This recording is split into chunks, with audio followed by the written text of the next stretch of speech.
Hello my fellow weirdos, and welcome to another long lost video.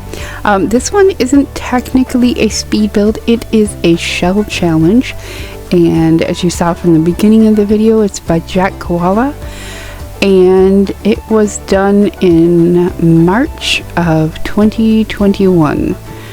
So like I said, I recorded all these speed builds and I never actually even I don't know why there was a 2 on the end of that even. I never actually put them on YouTube.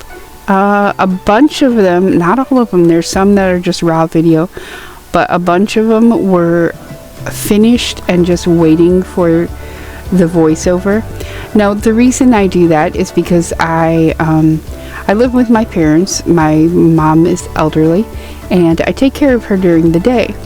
So I can't do voiceovers while I'm downstairs helping her, so I always do voiceovers at night, you know, in my bedroom when there's no sound around to bother me, except for dog snoring, because my dog snores very loudly. But also I have the microphone and the setup and everything up here. Now with this one, I did want to film like a video for it, but I decided not to. I don't think I'm going to put face cam on speed builds because I mean it just blocks the view. So I decided with this shell challenge to make it a Lakehouse type house, and this was right after the paranormal pack came out, I think, because I really put a lot of paranormal stuff into it.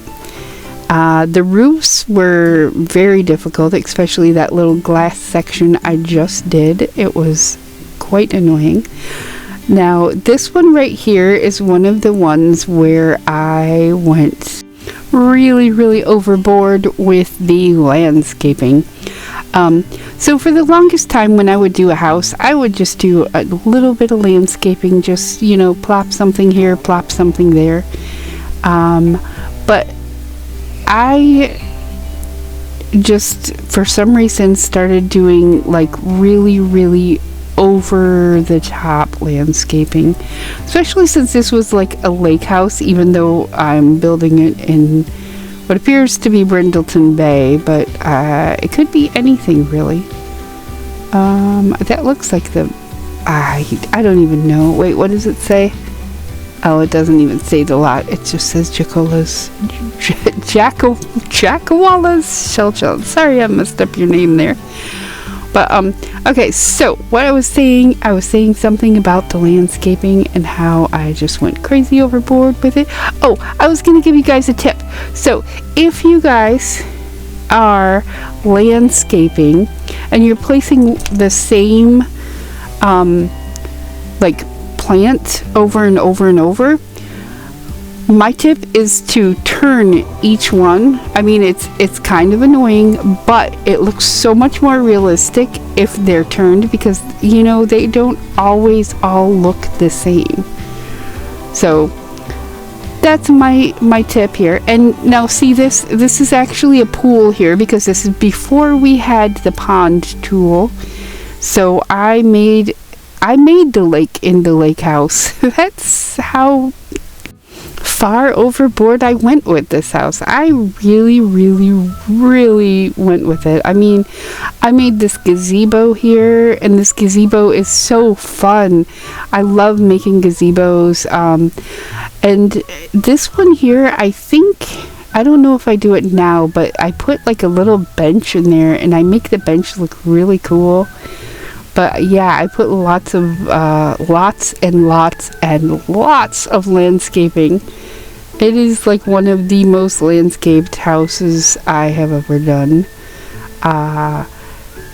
So yeah, and that that little cupola on top of the gazebo, I had so much trouble fitting one of the windows onto there to make it look like it had actual windows.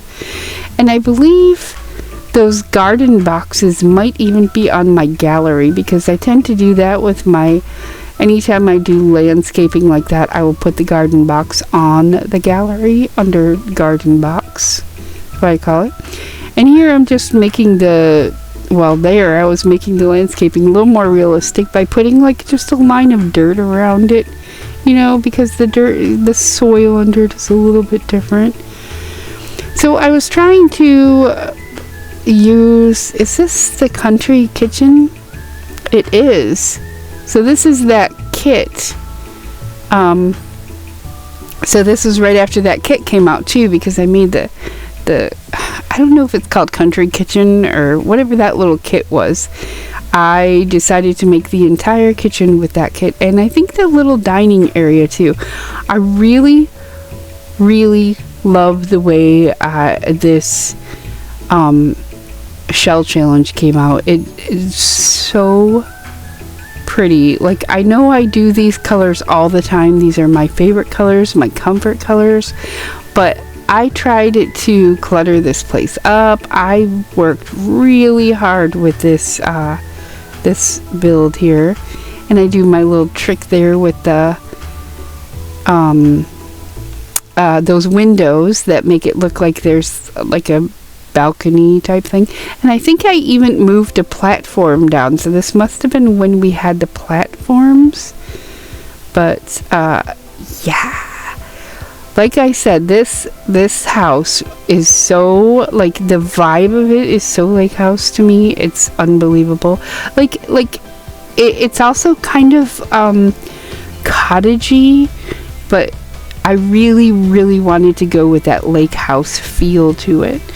So see, here's where I'm using all the paranormal stuff, and always adjusting windows, because you just always have to adjust them. I love that in the back behind those windows there's actually a little greenhouse that I make. I can't remember if I fill it with green with plants or planters. I think I just put planters in it. Sometimes I'll do either or. I'll put plants or planters, or sometimes both. But those curtains were giving me so much trouble because they would not lock onto the windows. I mean, it's just some weird thing where they'll go like just a little higher than the window, and they really shouldn't.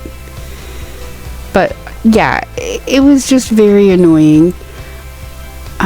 Oh, this is the bathroom. I really love that tile. It's so busy, but I love it. I think it's so cool.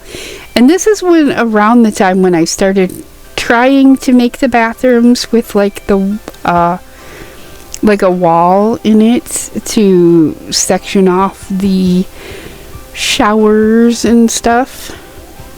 What am I doing? Yeah, see, so I'm just placing the garden pots in there. I also make a little deck out back. Okay, so here's where I'm doing the cool bench thing. So I put the benches like that, and then I put some lighted tree in the middle of it, and I thought that was really cool. So each bedroom has like a different color to it, because I always feel like if you're doing a color like theme to your house, you don't live there alone, so the people who live there are gonna want to like do their own thing in their bedrooms. So I always try to make the bedrooms look, I try to give them personality. This is my favorite little flower room here, and oh my gosh, how do I not remember those island living beds? Those island living beds are so cute. Oh, here's where I like made a little dresser thing. I move object it together, and I think when Jackoala reviewed like when he went through and toured the shell, like I think that dresser disappeared, And I was like so devastated. I was like, no, because I just thought it was so cool the way I made the dresser with the side table, so it looks, just looks super cool. I think, is this the one where I put all the bowling stuff? Yeah, I think this is the one where I put all the bowling stuff, where because there's this one bowling poster that I love, but it's so huge that I can't fit it anywhere. But I think I figured out how to put it in here. Yeah, you can see it to the side there. I lowered it down a little bit. But I think this is one of my favorite builds, my favorite shell challenges that I did. I just think it's so pretty. And like I said, I tried to challenge myself with each room. And I did the thing where I pick one item and then I base the whole room off of that item. But yeah, I'm going to let you go to enjoy the rest of this video. If you liked it, please click the like button. Subscribe to my channel to see more videos like this one. And remember to always stay weird, because weirdos rule. Thank you for watching. And I hope you enjoyed this shell challenge video. Bye. I don't know why I'm waving to you. You can't see me. Bye. Talk to you later.